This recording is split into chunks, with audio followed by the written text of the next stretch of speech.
नमस्कार दोस्तों, आप सभी का स्वागत है आपके अपने चैनल भोजपुरी स्मार्ट न्यूज में। तो दोस्तों, आज की खबर है भोजपुरी सिनेमा से जुड़ी दबंग super trending star Khesari Lal Yadav ji के बारे में।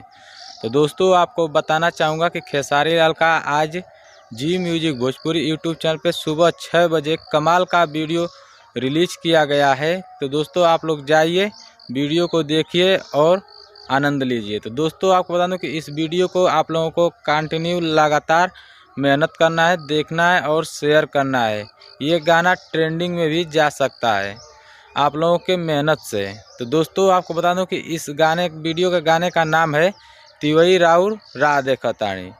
तो दोस्तों, आपको बता दूं कि इस गाने को गाए हैं आपके चहेते सुपरस्टार खेसारी लाल यादव और गाने को लिखे हैं यादव राज जी और म्यूजिक दिए रोशन सिंह।